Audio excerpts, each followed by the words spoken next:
Keeping mobile as you get older is probably paramount in terms of prevention of ill health, needing more care as you get older, being able to preserve your independence and autonomy, and it's also extremely good not only for physical health but for your mental health. So not giving in to the idea that late life should be a rest is extremely important. Well, I think that we've seen over the years a greater understanding of the value of physical activity and also the reduction in sedentary activity. We know that sitting on one's backside for prolonged periods of time is associated with adverse health outcomes like risk of stroke or heart attack, or obviously gaining weight important in terms of the nutrition exercise balance. So we've got this sedentary behavior thing, and we've got then physical inactivity, so not doing anything that stretches us.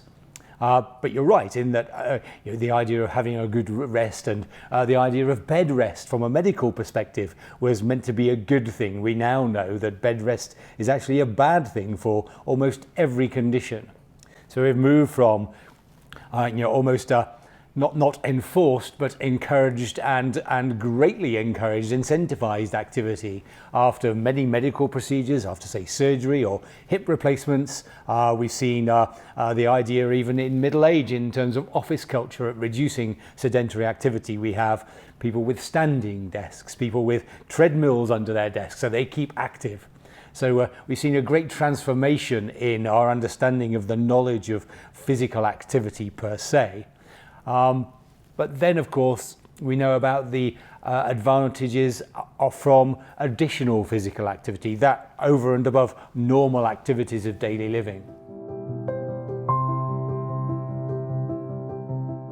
Well, I think we've seen evidence from clinical studies of exercise in many different fields, ranging from reducing the likelihood of falls, a very physical outcome, through to depression and mental ill health, and the effects of engagement and physical exercise on mental health, plus reducing the likelihood of heart attacks, strokes, high blood pressure, diabetes, incontinence. All have been shown to be associated with physical fitness generally.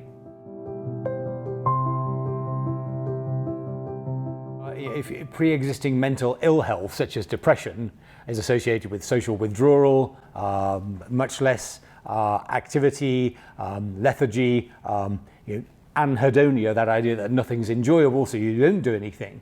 So you're quite right that there is a vicious cycle, and having the positive attitude and the willingness to engage and be motivated to do these things is extremely important. I suspect as an everyday care partner of an older person, it's very difficult to miss a slow deterioration or the accretion of habits which lead to physical inactivity and sedentary behavior. For those people who are care partners of people, say, living with a dementia diagnosis, it's often being quiet, sat downs, out of the way might be much easier to deal with than having some encouraging physical activity and independence. And it goes through the whole range. So somehow taking an objective perspective at a distance is far easier to see where things have got worse. But we know that most people, as they age, want to stay independent, want to preserve autonomy, want to age in place where possible. And that requires care, attention and effort, particularly as many of us will be living in residences which were not designed for us in very late life, and we need to make accommodation for changes in physical function, but also to preserve physical independence for as long as possible.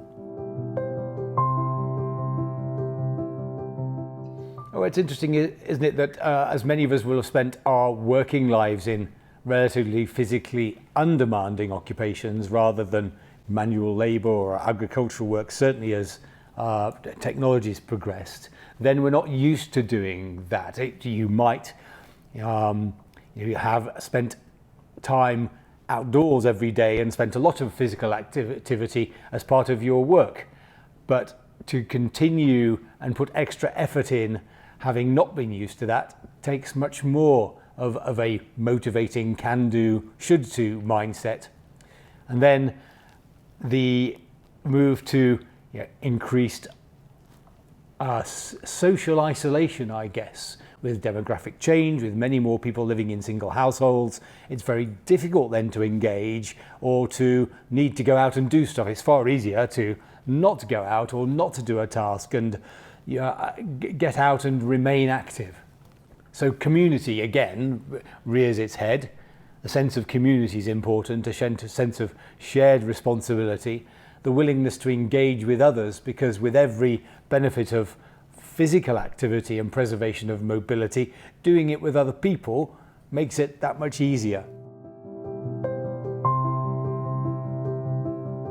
I think there's a lot of assumption about expectations in later life as being a general slowing and not having to do things. We do a lot of re-education on the reasons for physical activity and exercise and preservation of mobility, depending on what it is that the individual wants to achieve.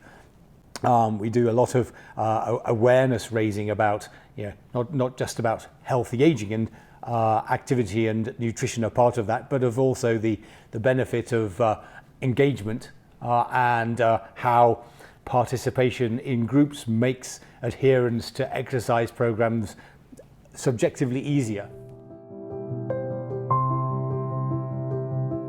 So we've got this research program, which is a typical community participatory program, where we've introduced modules for older people which discuss healthy brains, healthy hearts, healthy bones, and exercise is writ large through all of those. But the novel thing is that we've asked for volunteers from the seniors community to act as what we call the health coaches, and we are very much hands-off. The health coaches do the education, they educate other seniors about, say, healthy hearts, and then have discussion sessions about how to go about things and what are the barriers and opportunities for those.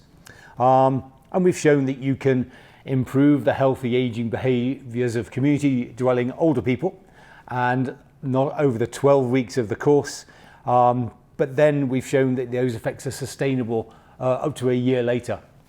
And there are other similar programs, say from the States, where they've had purely physical exercise programs with a social component, always with a social component for older people. They've shown measurable improvements in the short term, but also sustainment. So you've changed people's mindsets by doing that. You've embedded those changes into people's everyday lives. So it isn't, shall I take the elevator up one floor? No, I'll take the stairs. That kind of change in mindset appears to be alterable and sustainable. I think because mobility, I say, is that such a huge risk factor for dependence and poor health and quality of life outcomes. Losing mobility has massive implications on care needs, on the amount of effort it takes to get through the day. So if there's anything to concentrate on, it is that. Your goals or expectations have to be aligned with what work you're prepared to do to achieve them. Well, I think the first thing is no one who's in later life who's embarking upon any physical exercise should expect to be couch to 5K in 2 weeks. And it's trying to take off bite-sized chunks and setting realistic goals for things I am going to do today. And of course, it depends again on what you want to achieve. So you might adopt a different exercise program for balance and stability, for flexibility, preservation of muscle strength, for cardiovascular fitness, where cardiovascular fitness might require a higher level of exercise than, say, balance and stability. We know that falls are probably the third commonest cause of accidental death in late life, and we can do a lot to reduce the likelihood of that by adopting a falls and balance class, or there are many apps aimed at seniors that they can use. Or now, of course, we have coronavirus restrictions. You can't have group exercises. There are exercise programs where you can exercise along either remotely using Zoom or using television programs with people to model what's to be done. Taking a bit of time to do that in a chunk that you can do and building up is important. It's really easy to become deconditioned, as we all know. Say if we've been in a sling or a plaster, we can see the muscle, how quickly the muscle wears away. It takes a lot of effort to maintain it and to build it up. Yeah, really from midlife we start to see changes in body composition. We see an increase in the absolute amount of fat and a reduction in muscle mass. At its extreme, that's something called sarcopenia, which does render people at risk of poor outcomes, hospitalization and premature mortality. For many people in everyday life, the loss of muscle mass is slow, but for enforced immobility, it's much more rapid. We need to maintain muscle mass, not only to think about nutrition in terms of protein, but in terms of resistance exercises and general walking about. Or a daily walk doesn't do much for resistance, but may keep you cardiovascularly more fit. So it's even using a certain amount of weight training to in intervals with your general preservation of physical ability. So the 150 minutes of physical activity a week is recommended for Canadian and American adults. About 17% of seniors manage that. There are some freely available on the web, but again, depending on what one wants to achieve, it might either be low, moderate, or high intensity. And high intensity is that you can no longer talk and walk.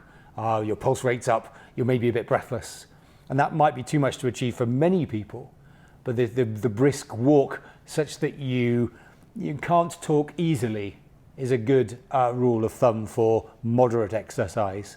And then for falls and balance and core, we know that there are programs which can improve that rapidly, but to gain the maximum benefit, you have to have good muscle mass for joint stability. Well, I think those people who have challenges with mobility, of course there's lots of things that can be done from, say, an aids and appliances point of view to maximize potential, as much as that in the environment there are aids and adaptations to support and maintain mobility. That's important. Grab rails for balance, transfer rails, walking aids that are where appropriate to keep you going for as long as possible. Yeah, I think that's a very personal thing. The balance of and minimization or management of risk, you clearly can never avoid that. But for instance, for people with osteoarthritis who've had a hip replacement, about a third to a half of people will get back to the mobility they had before, and often people will need extra aids for stability. And those judgments are often made in consultation with rehabilitation therapists. I think if you've fallen over regularly because you've got out of your center of mass and you can't correct, then walking aids can help correct posture and make sure the weight distribution is more stable. So it's really balance of risk.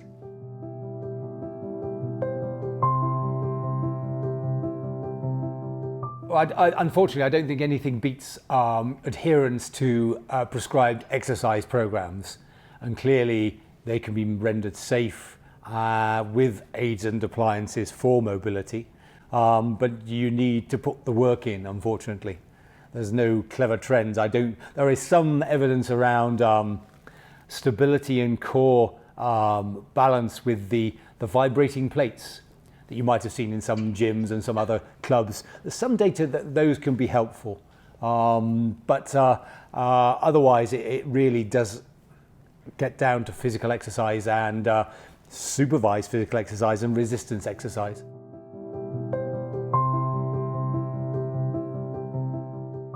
It's variable. You really need to titrate what you offer to the ability of the individual and the expectations, but start short and work up.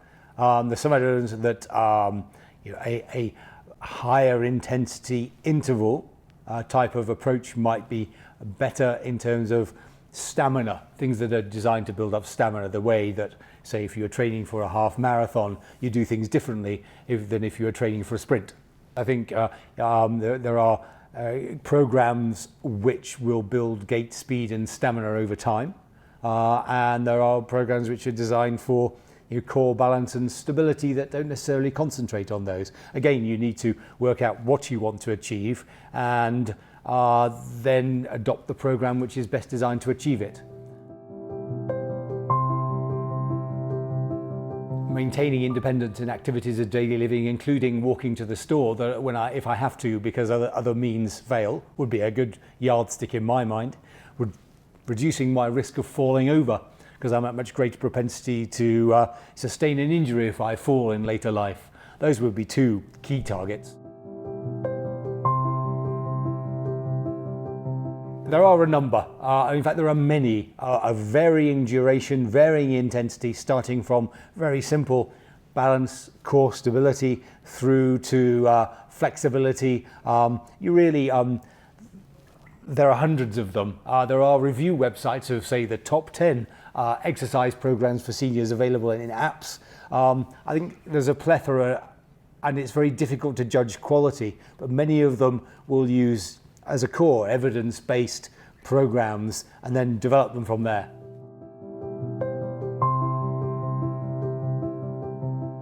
Personally, embedding it within something else that you would do.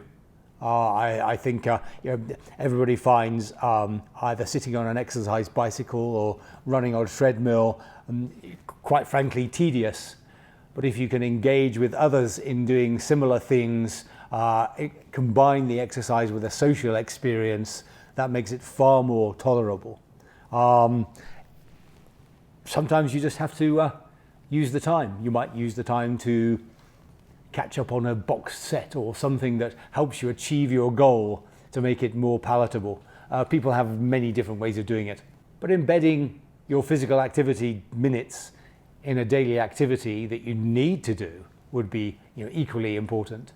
You might choose to divide your weekly shop into 5 to 7 smaller shops and walk to the store rather than get in the car, or do a number of stairs rather than take the elevator, just changing mindset in little ways in daily activities.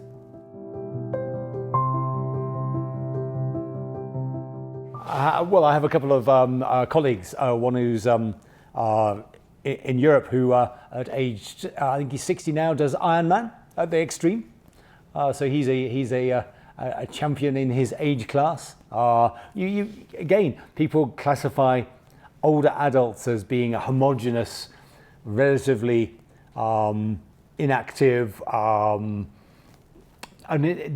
uninterested in their own health group, but clearly that's not the case, and we have this spectrum of highly active, highly motivated, extremely fit individuals through to people who clearly are not and are living with chronic comorbidities, putting a lot of effort into getting through the day.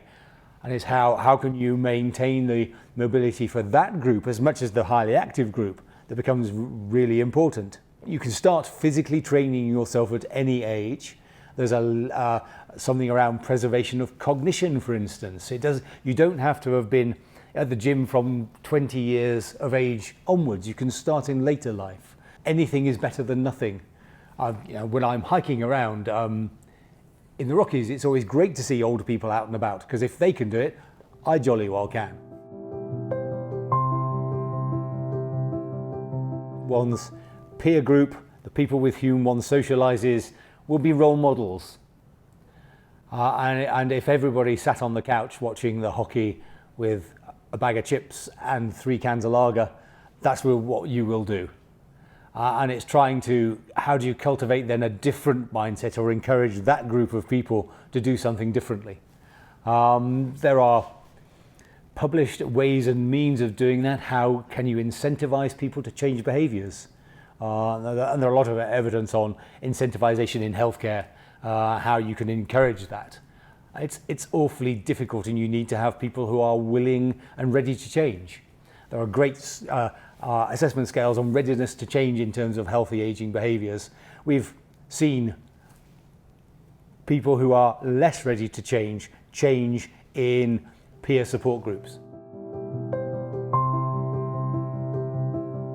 You have people who choose to go into congregate living to relieve themselves of burdensome tasks, which often included those requiring physical activity. So you get people going for a rest, but you have the very positive mindset who think, great, I've ditched the things I hate doing, now I can do some of the things that I really want to do, and approach it very differently. So there must be a way of catering for both, ensuring that people aren't made redundant and don't lose their sense of purpose. And I know we've talked about that lots and lots of times. So offering different experiences, different opportunities, having that open mind, again, is really important in later life. For those older people who are less able or concerned about potential risk of embarking on exercise programs, it may well be good to start with the much more risk-sensitive techniques. For instance, for flexibility, for general posture, things like exercises that are chair-based and don't require people to have to stand and balance for long periods of time are good. So chair yoga, resistance exercises from a chair, they will start to be of use. And in nursing home residents are often offered as part of exercise classes that everyone can engage in. So as we know, many older people are at a greater risk of falling, and in any 1 year, up to 25% of over 75s will fall. If you've fallen once, you're 60% chance of falling again in the same year. And so you've not only got the immediate consequences of falls and injurious falls, but sometimes far more significant is then that fear of falling. And that fear of falling can be completely prepossessing. It leads to social disengagement, to an absolute lack of willingness to take risk, reduces mobility, and in fact can be sometimes psychologically worse for people than the fall itself. So the causes for falls in older people, I think there are more than 200 different risk factors. So a good assessment of falling in older people is worthwhile with a healthcare practitioner, adjusting identified risk factors is really important. So thinking about vision, thinking about footwear, thinking about stability, thinking about medication use, thinking about environmental concerns. So again, a typical multifactorial risk profile for falls is usually generated, and you can moderate many of those risk factors. And then, needless to say, the hallmark intervention for falls in older people is an exercise program. I think we've talked on one of these series before about the Otago program, which has been shown to reduce falls. And that's just one component of falls intervention. But dealing with the psychological consequences, is you're quite right, they often need a separate therapy, in a way, to manage that.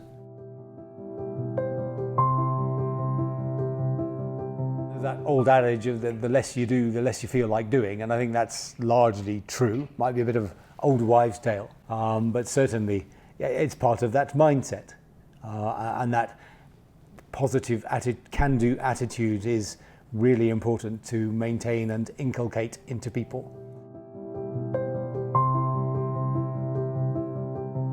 Maintaining mobility and exercise capacity in the light of restrictions placed on older people in congregate living, or even those who feel they can't go out as much because of coronavirus restrictions, means that you might need to think about formal programs on video or on the internet or on the computer, engaging family care partners to get people teed up for that kind of thing, and again having the willingness to do it.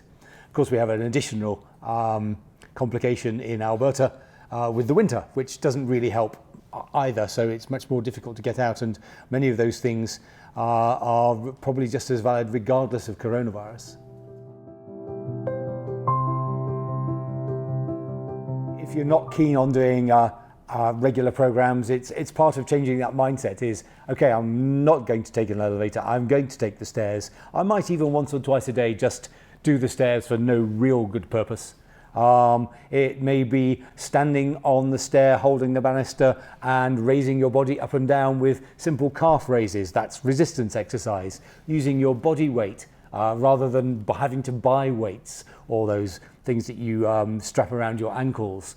So there are there's lots of advice on the internet about how to do that, how to use your own body mass as resistance.